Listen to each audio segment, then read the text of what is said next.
Hello everyone, welcome back to my channel.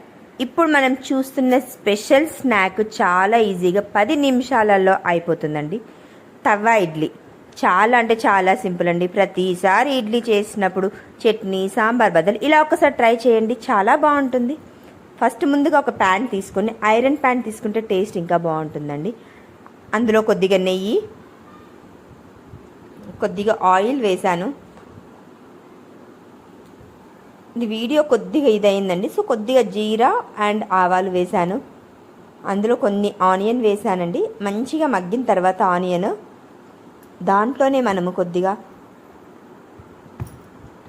మంచి fry చేసుకోవాలి onion అనేది. సో అదేంటో కట్ అయిపోయింది ఏంటో మరి.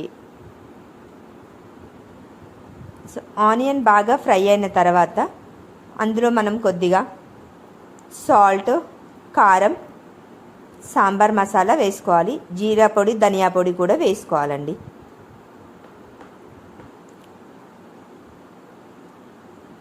ఒకదాని వెనుక ఒకటి వేసుకొని అన్నీ బాగా మగ్గిన తర్వాత మన ఇడ్లీ ఆల్రెడీ ముందుగానే చేసి పెట్టుకున్న ఇడ్లీని దాంట్లో వేసుకోవాలి. ఒక 2 సైడ్స్ అలా మంచిగా ఫ్రై చేసుకుంటే తవ్వ ఇడ్లీ అనేది రెడీ అయిపోతుంది. చాలా అంటే చాలా సింపుల్ ప్రాసెస్ ఉంటుంది.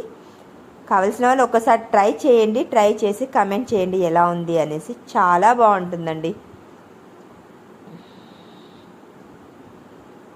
అలాగే ఇన్స్టాగ్రామ్లోని మనది ఎస్ఆర్ఎస్ మగువా కలెక్షన్స్ అనేసి పేజ్ ఉంటుంది, దాన్ని కూడా ఫాలో చేయడం మర్చిపోకండి. మంచి మంచి శారీస్, జ్యువెలరీ, డ్రెస్సెస్ అనేవి అందులో అవైలబుల్గా ఉంటున్నాయి. చాలా మంచి కలెక్షన్స్ ఉంటాయండి.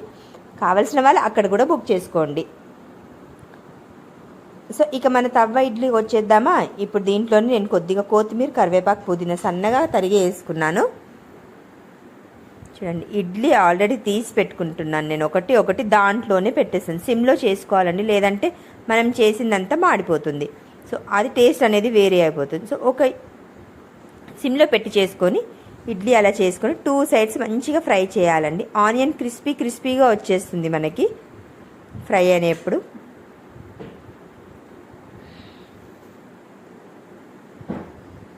చాలా బాగుంటుంది. కొద్దిగా టైం, ఒక 10 మినిట్స్ అండి. 10 మినిట్స్లో మనం చేసేసుకోవచ్చు ఈజీగా ఇడ్లీ రెడీగా ఉంటే మాత్రం. 2 సైడ్స్ అలా తిప్పుతూ మంచిగా ఫ్రై చేసుకోవాలి.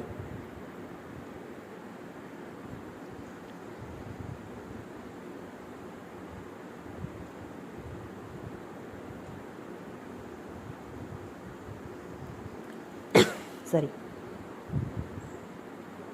ఆనియన్ కూడా ఎంత బాగా ఇడ్లీకి అనేది మొత్తం పట్టించాలండి. మనం చేసిన ఈ మిశ్రమాన్ని ఇడ్లీకి బాగా పట్టించేసి ఒక 5 మినిట్స్ అలా 2 సైడ్స్ తిప్పుతూ బాగా ఫ్రై చేసుకోవాలి. లైట్గానే ప్రెస్ చేయాలండి, ఎక్కువ ప్రెస్ చేస్తే అప్పంలాగా అయిపోతుంది. లైట్గా ప్రెస్ చేస్తే 2 సైడ్స్ మనం మంచిగా రోస్ట్ చేసుకుంటే టేస్ట్ అనేది చాలా అంటే చాలా బాగుంటుంది. చూడండి, ఆల్మోస్ట్ మనకి అయిపోయాయి. దీన్ని మనం సర్వ్ చేసుకుని తినడమే.